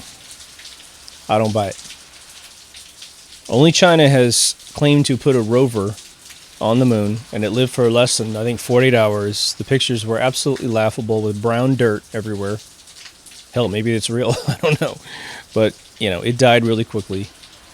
Again, when China announced that they were going to put a man on the moon in 2020, I believe it was around 2000, it was between 2003 and 2005 when they announced it. Dick Cheney and Donald Rumsfeld, who are commanding the theater of our retaliation for the strikes in New York and other places that day, they stopped what they were doing to have an emergency meeting with NASA. Why, guys? What, are you worried? They had to set that one up. Talk to their partners over there. Figure out what they think they're going to simulate, right? But Bart Sabrell brought up an amazing example that we all need to be able to repeat. So I'm going to try to do this really slow so that you guys can totally get it. We announced that we were going to go to the moon, in 1961? Kennedy gave the speech. Put a man on the moon, bring him home safely, all within a decade's time.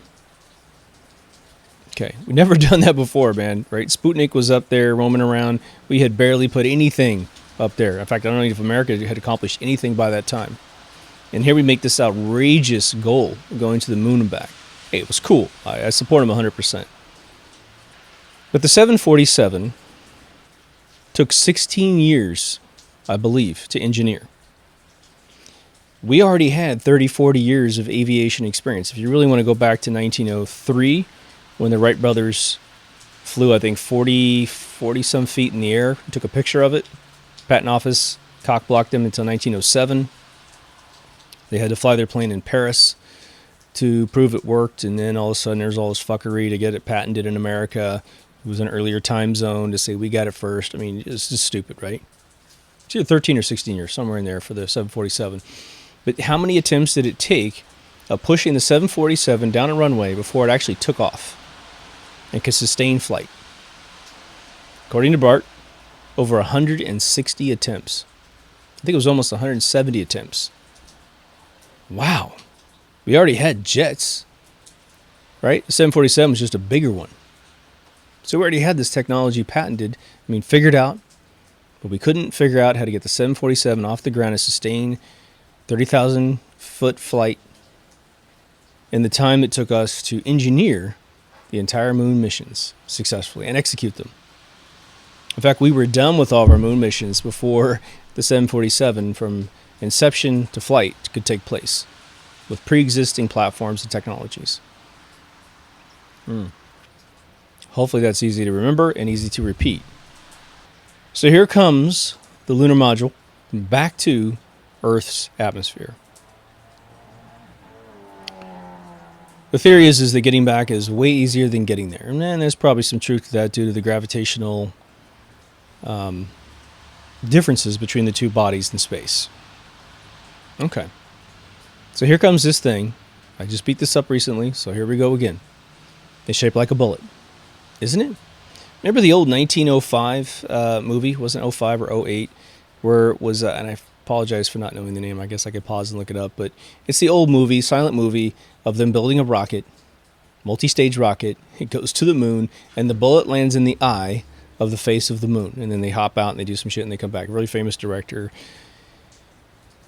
They had at least the wherewithal to say that the pointy thing is going to go into the eye of the moon. Because every time you fire a gun or a piece of ordnance or a bomb, what part goes first? The pointy part. Because that's just the way it works.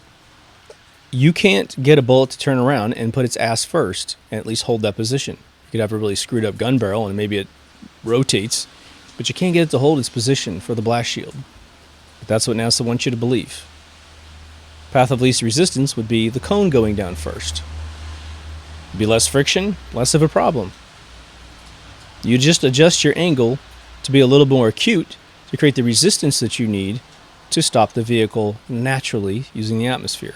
Or you pop those parachutes out from a nice big round circle in the back, which could actually house the actual parachutes. Poof, you're good. Once you slow it down, you can switch parachutes, jettison those, switch to another pair that turns it upright, whatever. The raft pops up in the bottom, and so it turns up, and it's okay. But again, the whole shape is kind of ludicrous for the mission design to begin with, so you don't really have to correct a big design flaw. But you saw it, didn't you? The capsule falling out of the sky, 3 giant parachutes, usually coming down. One of our listeners has done a deep dive on these parachutes. I'm going to quote the listener, because I have not done the deep dive. But apparently NASA's claim was that the parachutes were compressed to the consistency of wood. Meaning so compressed, right, that if you held the parachute in your hand, it's a solid brick, a parachute.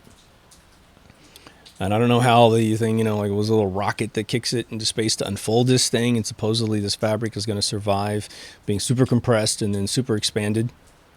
Sounds like a bunch of hokey shit, doesn't it?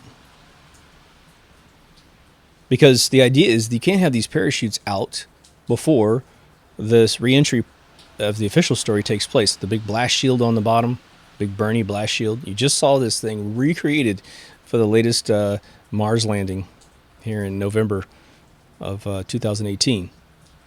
The notion is there's not enough room on the top of this thing to house these parachutes, because they're going to have to be housed inside of the steel enclosure to keep them from burning up. But even if they're inside of a steel enclosure, I don't know how many of you, but I wouldn't want to hold a steel pot while one side of it's being heated up, because it does transfer excited vibration, which is called heat, directly inside the capsule, the container. What's weird is I do currently believe we went into low orbit. Now, I've heard outrageous theories, I should say controversial theories, that the astronauts actually never left, and that they were actually put inside the capsule, taken up in a jumbo jet, pushed out, parachutes are right there, boom, and they land. I don't know. Maybe. I think that they did fake images of the Earth out of a portal window. That, for me, puts them at least in low orbit. I had actually mentioned that you would need a fisheye lens to really get the majority of Earth from 200 miles up. I still pretty much hold to that theory, because I think you're only about 2.5% off of the Earth's surface according to its diameter. So I still believe you would need some sort of exaggerated lens to capture more light left and right to really grab the world in the shot. But on Apollo, I believe 17, coming back, they took this shot of the Earth from space. Proof, right? Proof we went. They call it the blue marble shot. I just covered this in one of my previous episodes. I have analyzed the original shot that came from the Apollo 17, and they have screwed up a couple things. One, all the proportions of Africa and Madagascar. Madagascar is far further north on the map than it is on Google Maps. Now, we also know that Google Maps isn't right, because of the Peter projection map, which proves that the continents are actually not the right proportions. Still the same shape, but not the right proportions. Everything's a little more vertically stretched in real life. This was petitioned, as I have seen it in multiple locations. It's even been written into sitcoms and shows on TV, that in the early 50s, the people that actually determined the true shape of all the continents petitioned to have all of the globes around the world swapped out for these adjusted proportions, and they were denied, because that would reveal that the authorities don't know what they're talking about, which I think is an exaggeration if there ever was any. But the big problem with the blue marble shot, as it originally was portrayed in coffee table books all over the world, is that the Black Sea is completely screwed up in its composite. It is zigzaggy. It actually terminates and then restarts and terminates and restarts. They have since corrected this shot. So if you go look up the blue marble shot today, you have to scroll way down in Google Images to find the original.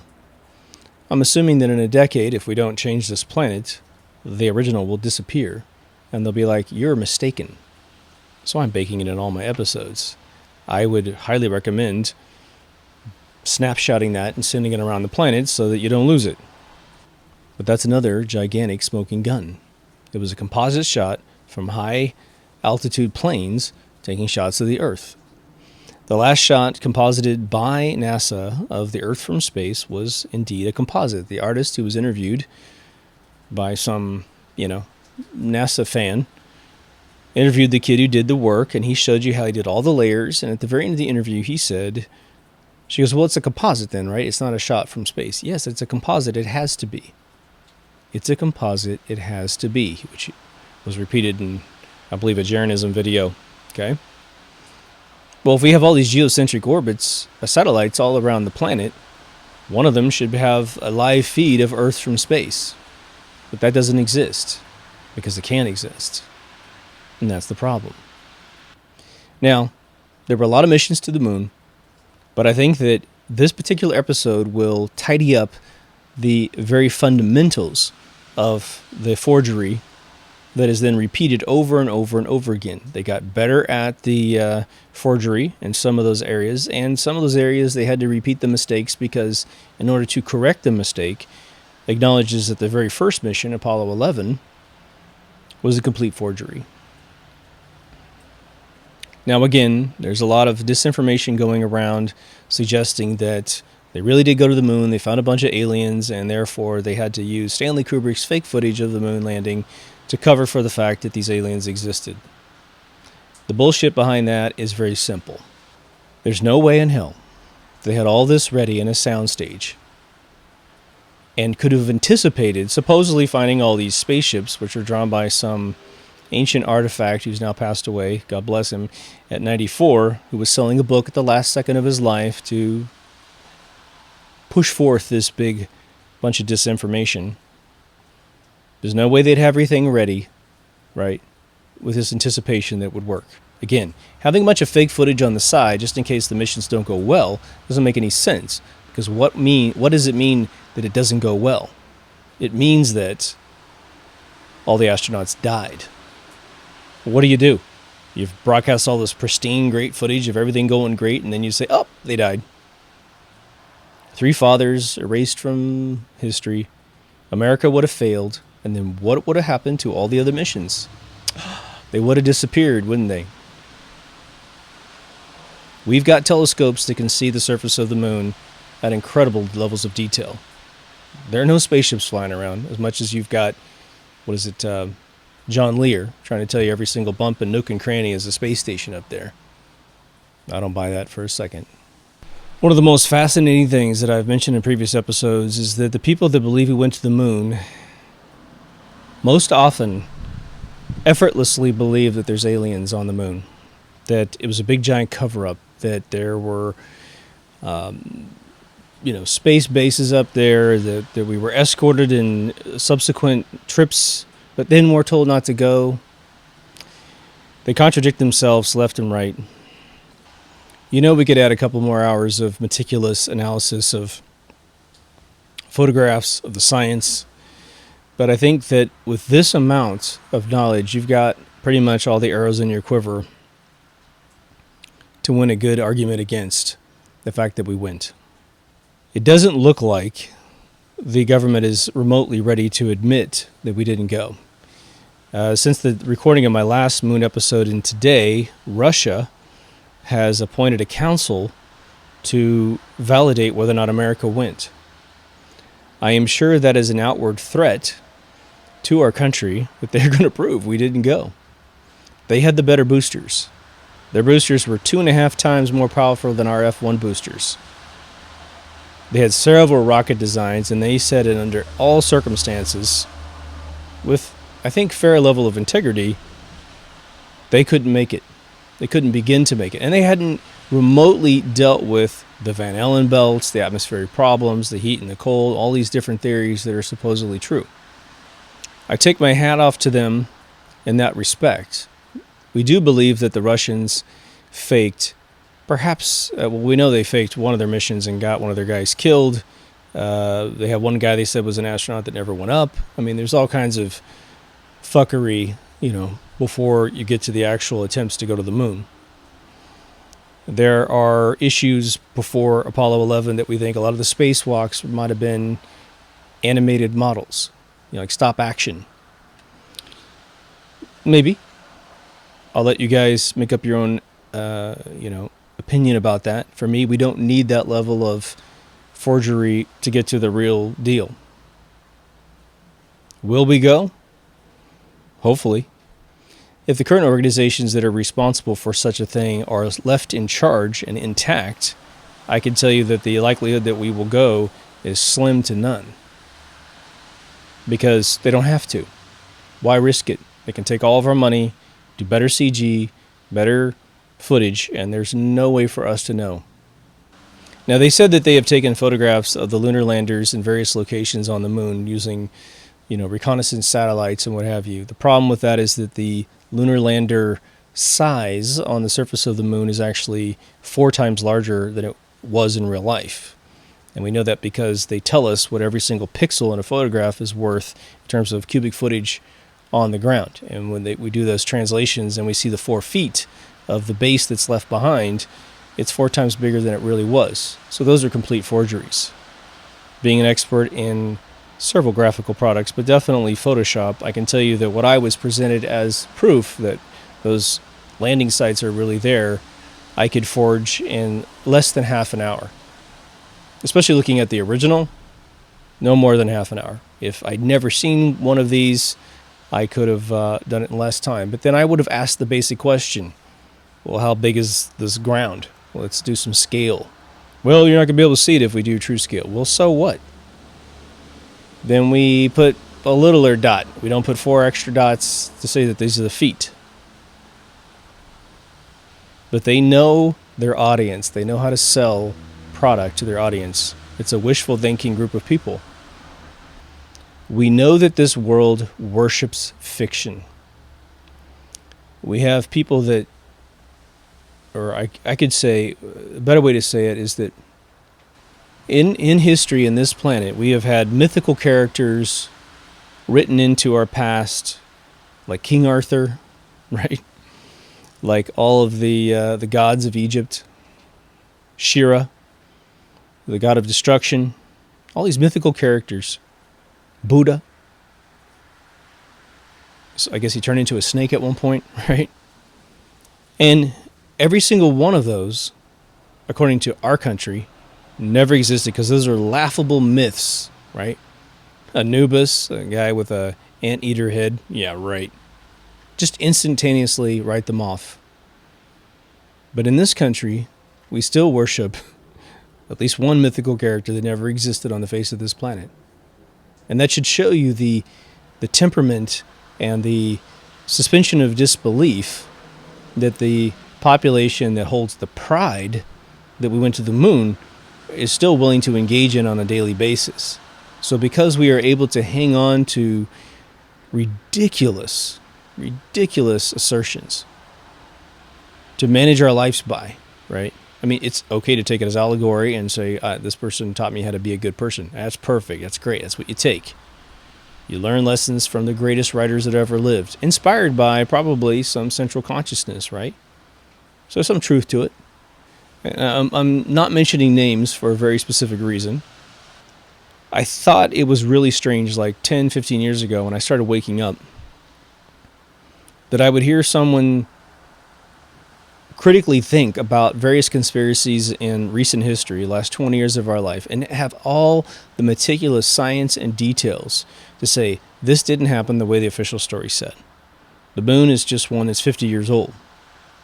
I think we have to have the courage as human beings, because we're the top game on this planet, to be able to look at some of this stuff and go, come on, guys. We need to give it all up.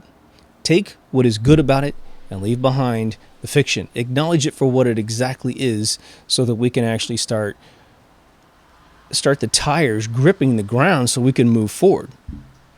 If we continually lie to our children that we went to the moon, those children will lose any mysticism about going to the moon. Whatever, I don't go back there. Everybody been there. I'm going to go to like Alpha Centauri or whatever. And they'll die trying because they haven't conquered the most basic thing, which would be our moon. I don't know if it's important that we go. I don't know. Seems like a fun thing to do more than anything, right? Who knows if we could survive up there at 1/6 gravity without losing all of our bone density and, getting acid reflux or something, right? We have robots. Boston Dynamic robots, right? We should be able to put those things up there first. We have rovers. We should be able to put those things up there first. For real, right? Anyway, I think you feel me. If you haven't been to Deep Thoughts Radio, please go. There's audio, video, a locked Facebook group, and a Patreon page. We're going to do a short bumper today. If you made it to the end, there's an intellectual trophy for you, from me to you. Thank you so much. Take care of yourself and someone else, and I'll see you in the next Deep Thoughts. Over now.